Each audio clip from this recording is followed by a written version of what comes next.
ஆழ்வார் எம்பெருமானார் ஜீயர் திருவடிகளே சரணம். அஸ்மத் ஆச்சாரியம் திருவடிகளே சரணம். ஸ்ரீசைலேச தயாபாத்திரம் தீபக்தியாதி குணார்ணவம் யதீந்திர பிரவணம் வந்தே ரம்யஜா மாதரம் முனிம். வாழி எதிராசன் வாழி எதிராசன் வாழி எதிராசன் என வாழ்த்துவார் வாழி என வாழ்த்துவார் வாழி என வாழ்த்துவார் தாளினையில் தாழ்த்துவார் விண்ணோர்தலை. ஸ்ரீமத் கிருஷ்ண சமாஹ்வாய நமோ யாமுன சூனவே யத்கடாட்சைக லக்ஷாணாம் சுலபஸ்ரீதர சதா. மண்வீர்காலிங்கே மணவாள மாமுனிவன் பொன்னடியாம் செங்கமல போதுகளை உன்னிச் சிரத்தாலே தீண்டில் அமானவனும் நம்மை கரத்தாலே தீண்டல்கடன். அஸ்மத் ஆச்சாரியம் திருவடிகளே சரணம். சுவாமி திருமழிசைப்பிரான் அருளி செய்ததான திருச்சந்த விருத்தத்தில் திருநாம மகிமைகளை வரிசையாக அனுபவிச்சுட்டு வச்சு அடுத்தது 78வது பாசுரத்தில், மொத்தம் இது 120 பாசுரம், அதில் 78வது பாசுரத்தில் வரக்கூடியதான திருநாம மகிமை. இந்த இடத்துல நிர்வாகம் ரொம்ப ஆச்சரியமாக இருக்குது.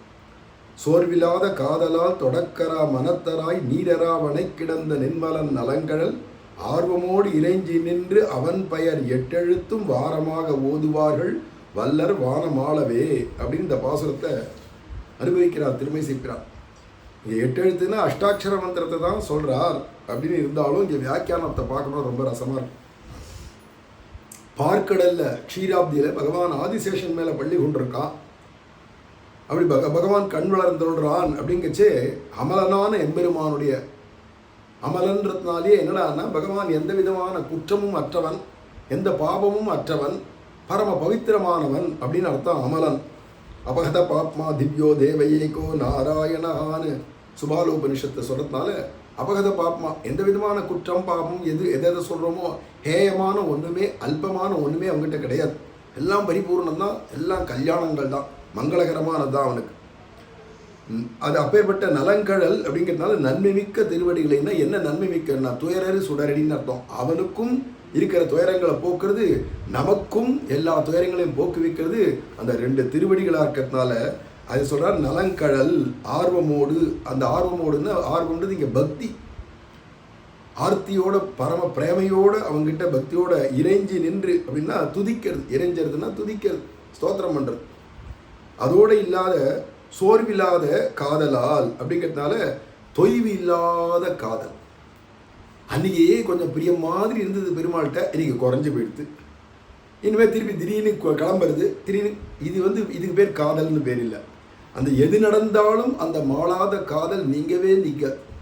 எப்படின்னா கங்கையினுடையதான தீர்த்தம் கொஞ்ச நாள் வந்துன்றது, அப்புறம் துந்து போச்சு, திருப்பி கிளம்புறது. மழை காலம் வந்தால் கிளம்புறது, திருப்பி கோடை காலம் வந்தால் பத்தி போச்சுன்னு உண்டோ?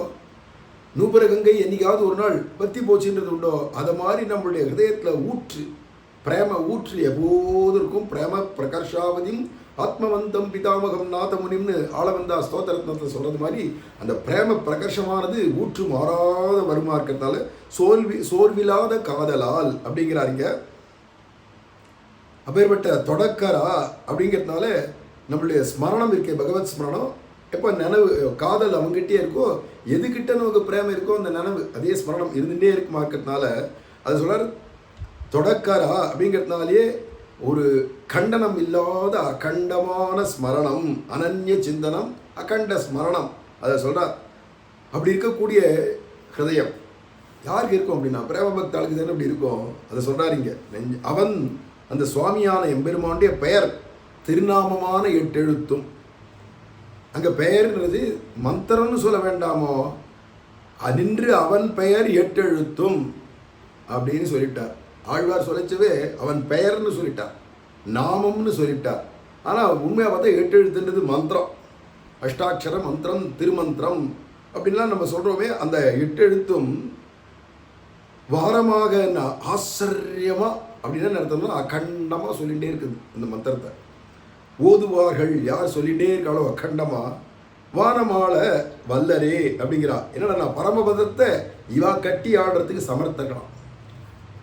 பிரேம பக்தனாக இருந்து அஷ்டாட்சர மந்திரத்தை அந்த நாமத்தை எப்போ பாரி எவன் ஒருவன் சொல்லிகிட்டே இருக்கானோ அகண்டமாக அவன் வைகுண்டத்தையே கட்டி ஆடுற ராஜாதிராஜனா வைகுண்டராஜனா இவனே ஆயிடுவான்.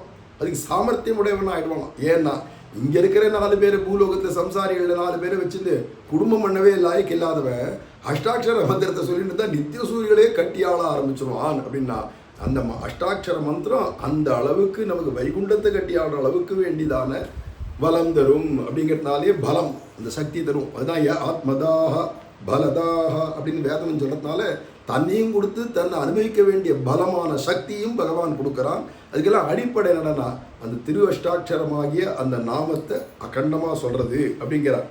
இந்த இடத்துக்கு அவன் பெயர் 8 எழுத்தும் வாரமாக ஓதுவார்கள் அப்படின்லாம் சொல்லிட்டு இருக்கார் இல்லையா. இந்த இடத்துக்கு வியாக்கியானத்தில் சுவாமி பெரியவாச்சான் பிள்ளை அவன் பெயர் 8 எழுத்தும் க்ஷீராப்திநாதன் திருநாமமான திருவஷ்டாட்சரத்தையும் அப்படிங்கிறார்.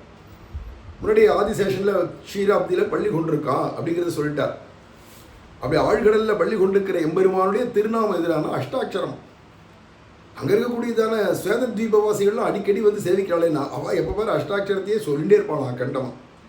சாஸ்திரம் என்ன சொல்கிறது, மந்திரத்தை எல்லா மந்திரத்தையும் எல்லாரும் எப்போ பாரு உச்சரிக்க முடியாது.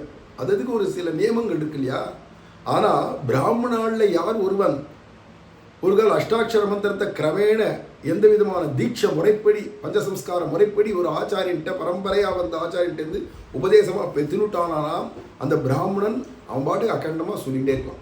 கத்தி சொல்லக்கூடாதே தவிர மனசுக்குள்ளே சொல்லிகிட்டே இருக்கலாம் ஜபமாக. இது வந்து புருஷாலான பிராமணாளுக்கு தான். அதுவும் காயத்ரி ஜபத்தை பண்ணிட்டு இருக்கிற புருஷாலான பிராமணாள் அகண்டமாக சொல்லலாம். பிராமணாளையும் கூட ஸ்திரீகள் எப்பயுமே சொல்ல முடியாது, அவள் அதுக்குரிய நியமத்தோடு தான் சொல்லணும். மற்றவாளும் அப்படி தான். ஆனால் பிராமணனாக இருக்கிறவன் எப்போ பாரு சொல்லிகிட்டே இருக்கலாம் அப்படிங்கிறார். இந்த இடத்துல ஏஷ நாராயண ஸ்ரீமானு க்ஷீரார்ணவ நிகேதனஹா அப்படிங்கிற ஸ்லோகத்தை இங்கே எடுத்து கொடுக்குறார்.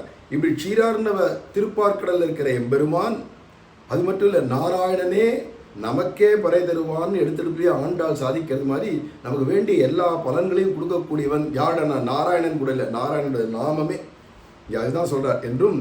அதுக்கு அடுத்தது பவான் நாராயணோ தேவஹா என்றும் தர்மி புக்க விடமெங்கும் இத்திருநாமம் பிரதமாபிதானமாய் இருக்கும் என்கை அப்படின்னு விட்டார். அப்போ பார்க்கடலில் தான் இருக்கட்டும், இல்லை கிருஷ்ணனாக தான் வந்து அவதாரம் பண்ண நாராயணனாக இருக்கட்டும், இல்லைன்னா பவான் நாராயணோ தேவஹா அப்படின்னு இருக்கிறதுனால எந்த இடமா இருந்தாலும் ராமாவதாரமாக இருக்கட்டும், எங்கே எடுத்தாலும் ராமாவதாரம் கிருஷ்ணாவதாரம் வைகுண்டத்தில் பார்க்கடலில் எங்கே எடுத்தாலும் சரி, எந்த இடத்துல போனாலும் அவனுக்கு நாமதேயம் எதிரானா அஷ்டாட்சரம் தான், நமோ நாராயணாய தான்.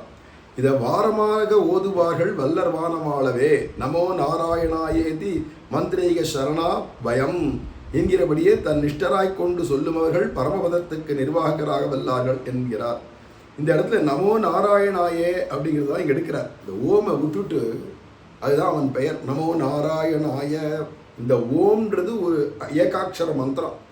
இதில் சொல்லக்கூடிய அர்த்தம் தான் நமோ நாராயணாயன்னு விரியறது. அவன் பெயர்னு சொல்லிட்டதுனாலே மந்திரம்னு சொல்லலை இங்கே ஆழ்வார். அவன் பெயர் 8 எழுத்துன்னு சொல்லிட்டார். அப்போ இது 8 எழுத்து வராதே ஓம்காரத்தை பிரிச்சு விட்டோமானா வெறும் நமோ நாராயணாய அப்படிங்கிற இந்த 7 எழுத்து தானே சொல்லணும் பேர்னு வச்சேன். மந்திரம்னு சொல்லாத பேர்னு சொன்னதுனாலே 8 எழுத்தினுடைய பேர் எதிரான நமோ நாராயணாய. அது நல்லா புரிஞ்சுக்கணும். இது ரொம்ப சூக்ஷமான விஷயம். அவனுடைய பெயர் 8 எழுத்துன்னு சொல்லியாச்சுன்னா அந்த ஓமை விட்டுவிட்டு மிச்சம் இருக்கக்கூடிய 7 எழுத்து தான் சொல்லணும். அப்போ தான் அது பெயராகும், நாமமாகும். அப்போ நமோ நாராயணாயேதி நாமாஸ்தி வாக்கஸ்தி வசவர்த்தினி அப்படின்லாம் சொல்கிறா இல்லையா. அவன் நமோ நாராயணாய் ஸ்தோத்திரங்களை பல இடத்துல நமோ நாராயணமே, ஆழ்வார் பாசுரத்தே நமோ நாராயணமே, எங்கேயாவது ஒரு இடத்துல ஓம்காரத்தோடு சேர்ந்து அஷ்டாட்சரத்தை சொல்லலை. அப்படி சொல்லிட்டு அது மந்திரமாக போயிடும். அதனால் நமோ நாராயணமேனே 10 பாசுரத்தை பாடுறார். சுவாமி திருமங்கேழ்வார் குழந்தை மேவி அப்படின்னு சொல்கிறார் இல்லையா. அந்த பாசுரம் 10 பாசுரம். அது திருநறையூர் பாசுரத்தில் நமோ நாராயணமேனே 10 பாசுரம் சொல்லிட்டு வரார். ஆரம்ப பல்லாண்டில் எடுத்து பார்த்தாலும் நமோ நாராயணாயவென்று பாடும் மனமுடை பக்தருள்ளீர். ஏண்டானா மந்திரம்னு சொல்லிட்டோமானா அது எல்லாராலையும் பாட முடியாது, அது வந்து பஜனையெல்லாம் பண்ண முடியாது. இந்த காலத்தில் ஓம் நமோ நாராயணாய ஓம் நமோ நாராயணாயன்னு கற்றுன்னு கத்துறா, பாட்டெல்லாம் பாடுறா, மந்திரத்தை பாட முடியாது. அந்த 8 எழுத்தினுடைய நாமம்னு சொல்லிட்டுனாலே எதிரான நமோ நாராயணாய இதுதான். அப்போ நமோ நாராயணாய அப்படின்னு வேணால் நீ பாடலாமே தவிர ஓம்காரத்தை சேர்க்கக்கூடாது. அப்போ இங்கே சூக்ஷ்மம் என்னடான பெயர் 8 எழுத்தும்னு சொல்லியாச்சுன்னா வெறும் நமோ நாராயணாயன்னு தான். இந்த நமோ நாராயணாயன்ற இந்த நாமத்தை யார் வேணால் எப்போ வேணால் எங்கே வேணால் எப்படி வேணால் கற்றுன்னு கத்தலாம், கத்தி பாடலாம். ஏன்னா இது நாமம் தானே, நாம சங்கீர்த்தனமாக பண்ணலாம். அதுக்கு முன்னாடி ஓம் சேர்த்துட்டோன்னா எல்லாரும் சொல்லக்கூடாது, கத்தியும் சொல்லக்கூடாது, எல்லா இடத்தையும் சொல்ல முடியாது.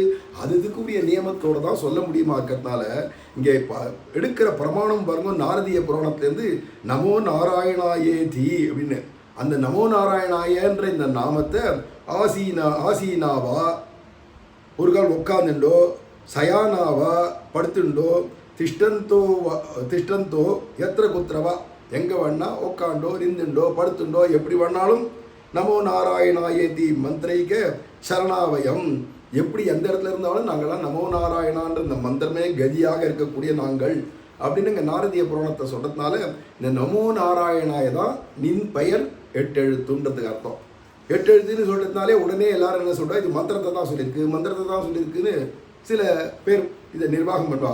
ஆனால் பெரியவாச்சான் பிள்ளை இங்கே மந்திரத்தை சொல்லலை, நாமம்னா எதிரானா பகவானுடைய நாமம் 8 எழுத்துன்னு சொன்னால் அந்த 8 எழுத்தில் ஓம்காரத்தை தவிர்த்து மிச்சதெல்லாம் நாமம் பெயர். அப்போ நமோ நாராயணாய அப்படிங்கிறதான விஷயத்தைங்கிறபடியே தன் நிஷ்டராய் கொண்டு அந்த நமோ நாராயணாய என்ற அந்த நாமத்தையே சதா சொல்லிண்டு அதிலேயே நிஷ்ட உடையவனாக இருக்கிறவன் பரமபதத்துக்கு நிர்வாகராக வல்லார் என்கிறார். அவன் பரமபதத்தையே கட்டி ஆடுறதுக்கு வல்லவனாயிடுவான் அப்படிங்கிறது இங்கே நாமத்தினுடையதான வைபவத்தினால இவனுக்கு அப்பேற்பட்ட சக்தி வந்துடுது. வைகுண்டத்தையே கட்டி ஆடுறவனான சக்தி. அதான் ஆண்மின்கள் வானகம் வாழியான் தமரென்றுன்னு நம்மாழ்வார் திருவாய்மொழியில் சொன்னார் இல்லையா, வைகுண்டத்தையே கட்டி ஆளுங்கன்றார். யாரை பார்த்து சொல்ல முடியும்னா நமோ நாராயணா என்ற நாமத்தை சொல்கிறவன் வைகுண்டத்தையே கட்டி ஆழ்வான். அப்படி இந்த பாசுரத்துக்கும் அந்த நம்மாழ்வாருடைய பாசுரத்தையும் சேர்த்து ஒப்பிட்டு பார்த்தா தான் புரியும். அப்படிங்கிறதுனால அப்பேற்பட்டதான க்ஷீராப்திநாதனுடைய திருநாமமான திருவஷ்டாட்சரத்தையும் அப்படி மெனக்கட்டுன்னு சுவாமி பெரியவாச்சாரியும் திருநாமமான திருவஷ்டாட்சரம்னா அப்போ ஓம்காரத்தை விலக்கி நமோ நாராயணா என்று ஸ்பஷ்டமாக தெரியுது. அதுக்கேற்ற பிரமாணமும் நாரதிய புராணத்திலிருந்து எடுத்து கொடுக்குறார். ஆக எவன் ஒருவன் பகவான் நாராயணனுடைய நாமத்தை சொல்கிறானோ அவன் வைகுண்டத்தையே கட்டி ஆடுற சாமர்த்தியம் உடையவனா ஆவான் அப்படிங்கிறது இந்த பாசுரத்தினுடையதான தேறி நிற்கக்கூடிய சாரமான வியாக்கியானம். இதுக்கு அடுத்து ஒரு பாசுரம் இருக்குது, இந்த திருச்சந்தவர்த்தத்தை அது மேலே அனுபவிக்கலாம். ஆழ்வார் எம்பெருமானார் ஜீயர் திருவடிகளே சரணம். அஸ்மத் ஆச்சாரியம் திருவடிகளே சரணம். ஸ்ரீமதே ராமானுஜாய நமஹ.